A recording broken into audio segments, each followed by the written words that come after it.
Halo sobat, pintu teater 1 telah dibuka. Balik gini sama Mimin.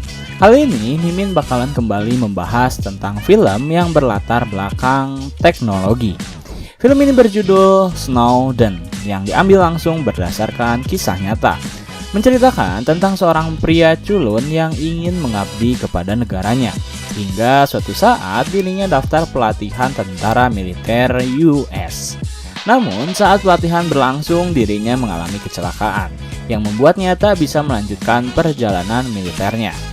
Karena masih ingin mengabdi kepada negara, akhirnya pria ini bekerja untuk CIA. Disinilah ia menemukan seluk-beluk betapa mengerikannya dunia internet dari sudut pandang pemerintah. Seperti apa kengerian tersebut? Tanpa menunggu banyak lama, mari kita mulai intronya.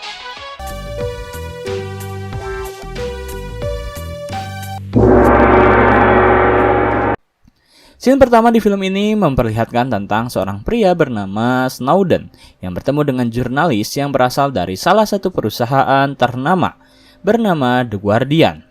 Karena tak ingin terlihat mencurigakan, Snowden bertemu dengan mereka dengan dalih jika ia adalah salah satu pelayan restoran. Setelah bertemu, Snowden membawa mereka ke sebuah kamar hotel. Di sana rencananya, Snowden akan membeberkan informasi penting yang harus jurnalis publikasikan ke masyarakat. Hong Kong, Senin 3 Juni 2013.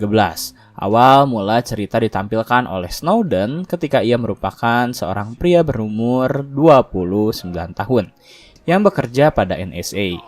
Pada awalnya ia sangat ingin menjadi prajurit militer Amerika. Ia ikut pelatihan di camp, belajar bagaimana caranya menjadi seorang prajurit sejati. Namun, suatu hari saat komandan mereka menyuruh semua prajurit untuk bersiap, Snowden terjatuh di ranjangnya, yang membuat tulang kakinya remuk. Ia berkonsultasi dengan dokter terkait karirnya, dan dokter menyarankan Snowden untuk mengabdi pada negara melalui cara lain.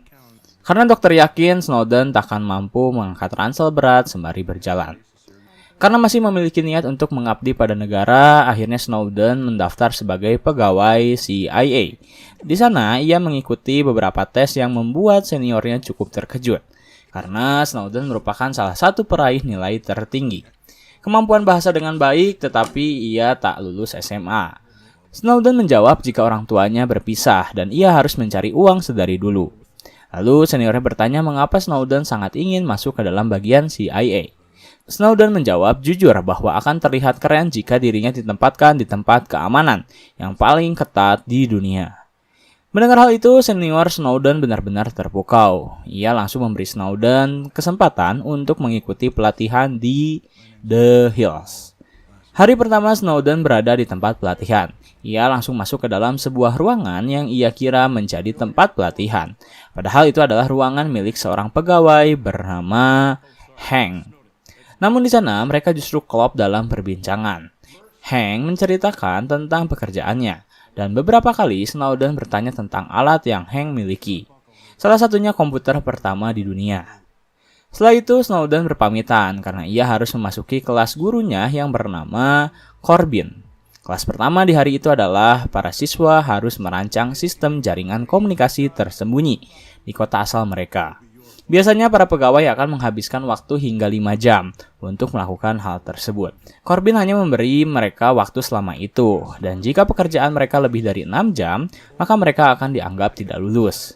Pekerjaan pun dimulai. Sembari menunggu, Corbin memperhatikan para juniornya. Waktu berlalu 40 menit, seorang pria tiba-tiba datang dan menghampiri Corbin. Ternyata itu adalah Snowden yang menginformasikan jika ia telah menyelesaikan pekerjaannya. Mendengar hal itu, Corbin tak percaya, karena waktu baru menunjukkan 40 menit. Namun Snowden mengatakan jika ia telah selesai. Corbin yang masih tak percaya langsung memeriksanya, dan saat ia memeriksa hasil kerjaan Corbin, ia lagi-lagi dibuat terpukau oleh hasil kerja Snowden. Bahkan Corbin menyuruh Snowden untuk melakukan hal sesukanya di saat menunggu rekan-rekannya menyelesaikan tugasnya. Washington DC, hari itu adalah hari pertama di mana Snowden akan bertemu dengan kekasih online-nya untuk pertama kali. Kekasih Snowden bernama Lindsay. Ia adalah wanita yang sangat menggemari dunia fotografi. Terlihat saat dirinya bertemu dengan Snowden, di mana Lindsay terus mengabdikan momen pertemuan mereka dengan memotret Snowden terus-menerus. Akhirnya dengan terpaksa Snowden menjadi modelnya. Perbincangan hangat cukup mereka habiskan sebelum Snowden harus kembali ke tempat pelatihan. Saat itu Corbyn sedang membahas tentang undang-undang yang menegaskan privasi seseorang.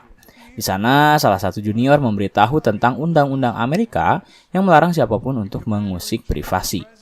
Corbyn membenarkan, namun ia memberitahu jika terdapat suatu perusahaan bernama Visa, yang dimana mereka memiliki kewenangan untuk mencuri atau menerobos masuk ke dalam privasi seseorang. Kemudian scene berpindah pada Snowden yang kembali menemui Hank. Di sana Hank memberitahu Snowden tentang salah satu program yang memiliki nilai miliaran dolar. Program itu bisa mencari apapun yang ia inginkan dan bisa menghancurkan dunia dalam sekejap. Mendengar hal itu, Snowden tertarik untuk mempelajarinya. Namun Hank tak menjawab apa program yang ia katakan. Dirinya hanya ingin memberitahu Snowden jika pekerjaan ini sewaktu-waktu akan sangat berbahaya dan bisa saja menenggelamkan karirnya. Setelah itu Hank menyuruh Snowden untuk kembali ke kelasnya.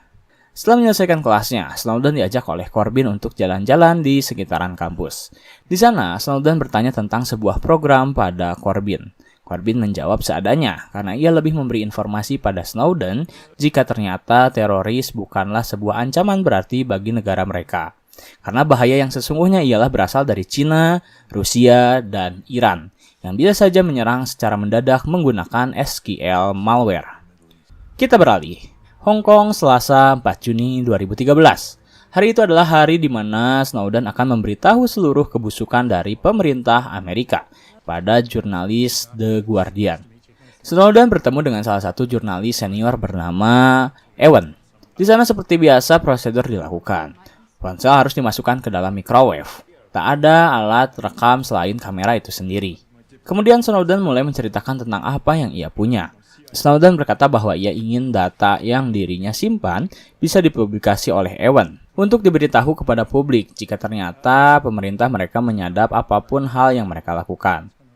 Snowden telah menghitung segala resiko buruk yang mungkin akan ia terima, seperti dirinya akan dianggap sebagai mata-mata dan pengkhianat.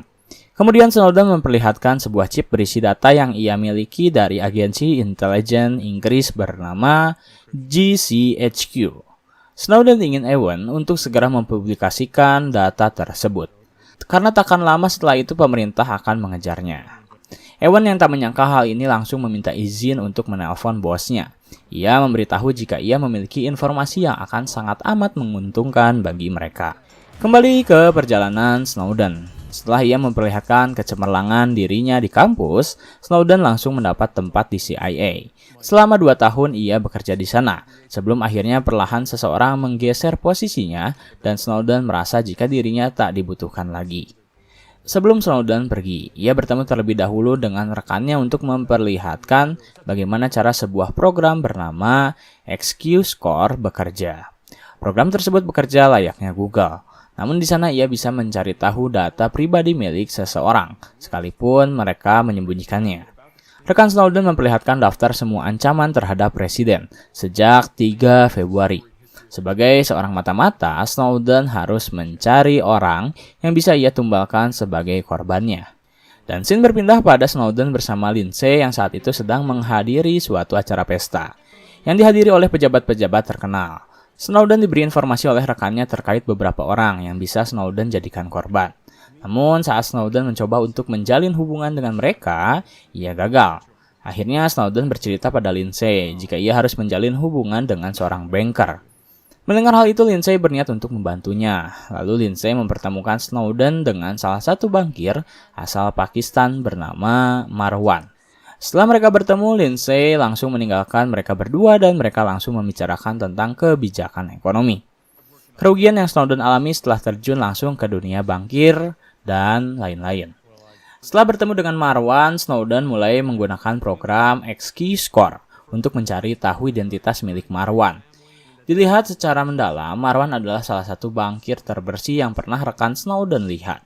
Lalu Snowden memintanya untuk mencari kelemahan Marwan agar ia bisa menjadikannya korban. Akhirnya rekannya mencari tahu latar belakang keluarganya dan muncullah adik ipar dari Marwan. Di sana mereka bisa melihat aktivitas adiknya dari balik kamera laptop yang masih menyala. Berhasil mendapatkan kelemahan Marwan, Snowden langsung beraksi. Pada malam harinya ia bertemu kembali dengan rekannya. Di sana rekan Snowden memberitahu jika Marwan menangani uang Saudi dan banyak sekali miliarder dari Rusia. Tak lama kemudian Marwan pun datang. Di sana mereka langsung berbincang, minum, dan Marwan tak sadar mulai menceritakan tentang masalah keluarganya. Rekan Snowden berusaha untuk memancing Marwan agar mau menceritakan masalahnya. Tentu dengan mencekoknya dengan minuman agar mereka membuat Marwan mabuk. Setelah malam itu selesai, Marwan hendak pulang, namun ia tak bisa karena masih berada dalam pengaruh alkohol. Akhirnya rekan Snowden mengambil alih kunci mobil Marwan, menyuruh Snowden untuk segera melaporkan kepada polisi jika Marwan mengendarai mobil sembari mabuk. Ia juga ingin Snowden membeberkan masalah keluarganya kepada polisi. Mendengar hal itu, awalnya Snowden menolak, tetapi rekannya menjawab jika itu adalah satu-satunya jalan. Mengetahui permainan busuk ini, Snowden mulai berpikir 2 kali. Saat ia kembali ke rumah, ia bercerita pada Lindsay jika ia harus pergi ke London dalam 3 jam. Namun, keesokan harinya saat mereka terbangun, Snowden justru mengumumkan hal mengejutkan, di mana ia memutuskan untuk tak terbang ke London, dikarenakan ia memutuskan untuk mundur dari CIA. Mendengar hal itu, Lindsay cukup terkejut dengan keputusan dari Snowden. Namun, ia berusaha untuk mendukungnya dan memberi semangat pada Snowden jika ia akan bisa mencari jalan keluar dari segala permasalahan ini. Kembali ke tahun 2013, di mana Snowden yang masih membeberkan beberapa informasi kepada jurnalis. Di sana sempat terjadi beberapa perdebatan terkait persepsi antara Snowden dan para jurnalis. Karena masih belum menemukan letak jalan keluarnya, akhirnya para jurnalis memutuskan untuk memberi Snowden waktu. Mereka pergi terlebih dahulu dan meminta Snowden untuk menghubungi mereka kapanpun ia mau. Snowden setuju. Kemudian ia meminta pada pemegang kamera untuk menghentikan perekaman sejenak.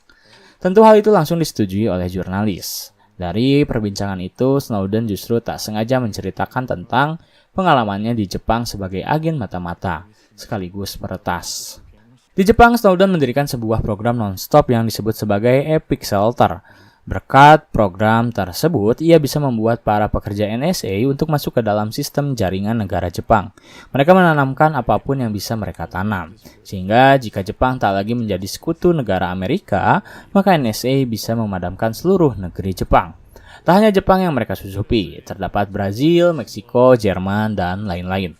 Hal itu mereka manfaatkan untuk bisa melacak kesepakatan dagang, skandal seks, dan juga jalur komunikasi diplomatik, sehingga Amerika memiliki keuntungan dalam bernegosiasi G8. Selama itu, Snowden akhirnya bisa kembali bekerja dalam bidang pengawasan teroris, hanya dengan mengandalkan nomor kontak telepon tersebut. Misalkan, Snowden memiliki seorang target bankir. Ia bisa melacak orang-orang terdekat bankir tersebut, dan bisa melompat hingga jutaan orang. Sehingga ia bisa melihat sekaligus mengambil data pribadi milik mereka. Mengerikan bukan?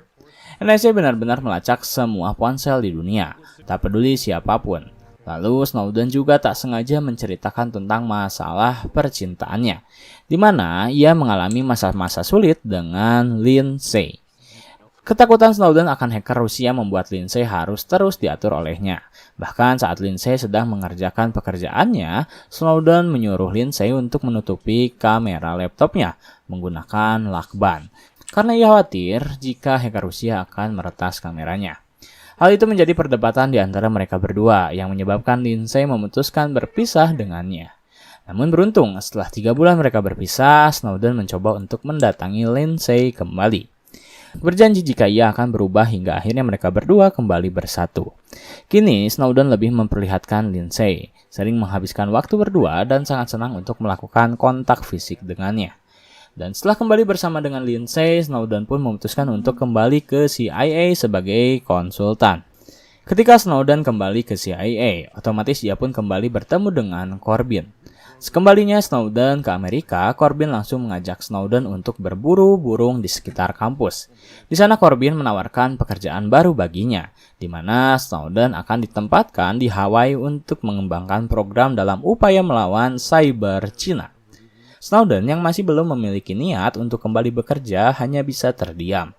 Lalu setelah mereka berdua selesai berburu, Corbin membawa Snowden dan mempertemukannya dengan beberapa rekannya.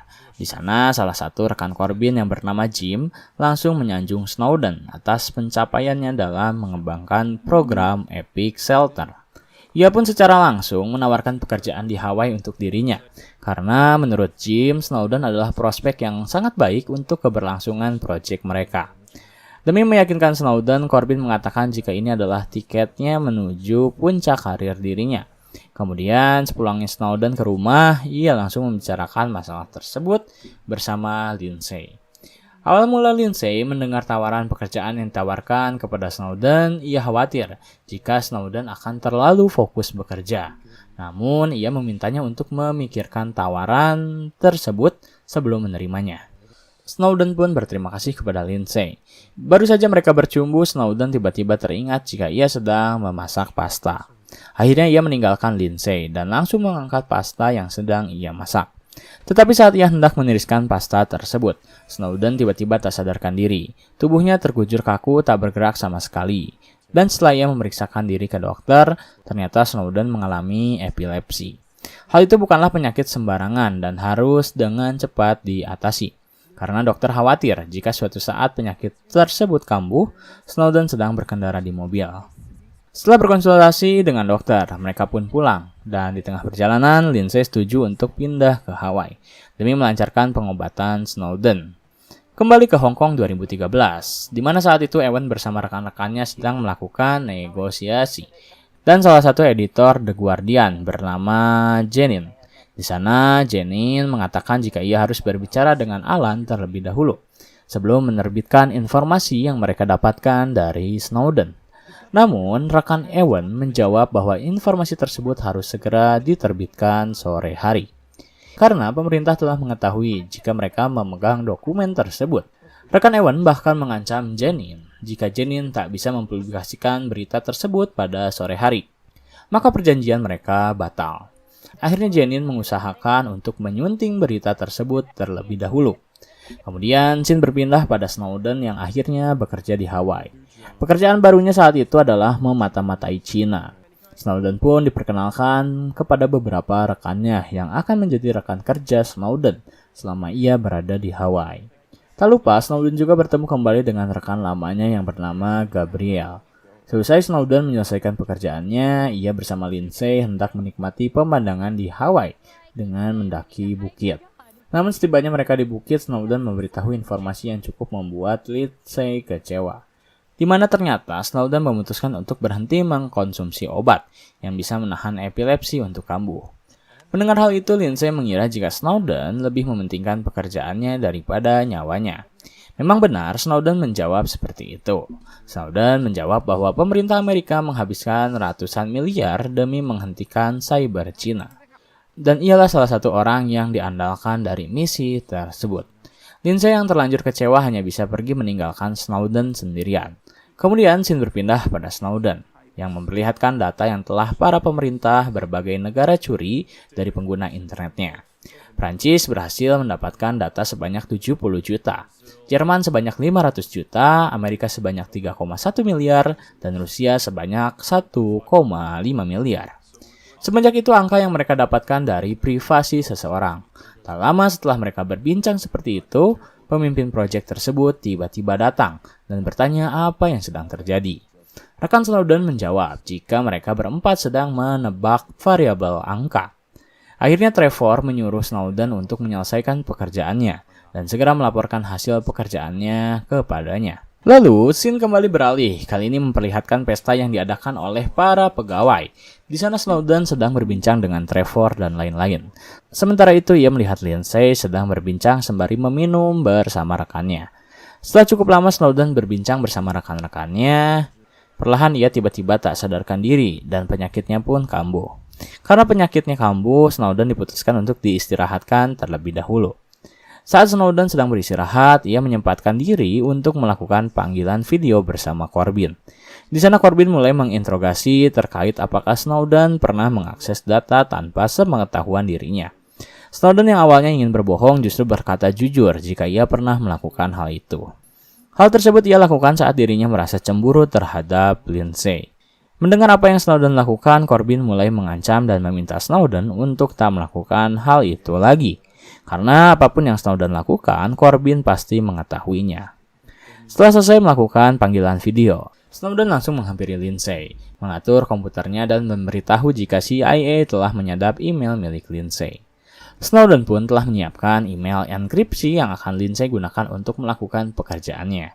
Kemudian Snowden membawa Lindsay keluar. Ia meminta padanya untuk bersikap seperti semuanya baik-baik saja.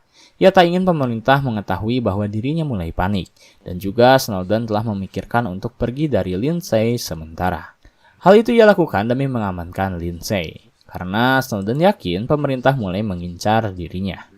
Akhirnya, setelah merencanakan hal itu, Snowden berniat untuk pergi dari Hawaii.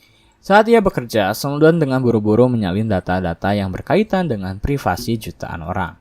Hal tersebut ia lakukan saat Trevor sedang melakukan meeting bersama salah satu jenderal. Dan setelah Snowden berhasil menyalin seluruh data, ia bergegas pulang dengan cepat. Tentu Snowden harus melewati beberapa pemeriksaan terlebih dahulu. Setelah ia selesai melakukan pemeriksaan, Snowden merasa jika ia sangat lega. Kemudian, scene kembali berpindah pada hari di mana akhirnya informasi yang Snowden berikan terbit. Berita langsung tersiar di mana-mana, di mana pihak administratif Presiden Amerika dikabarkan mengumpulkan jutaan rekaman telepon pelanggan Verizon. Tak hanya itu, NSA juga dikabarkan telah meretas beberapa informasi pribadi milik pengguna internet. Melihat berita tersebut tersiar di mana-mana, tim dari The Guardian dan Snowden selaku narasumber langsung bahagia. Beberapa perusahaan media pun mulai menyiarkan hal yang sama, di mana mereka memberitakan bahwa NSA dan FBI merekam langsung server 9 pusat perusahaan internet terkemuka, seperti Yahoo, Google, Facebook, dan lain-lain.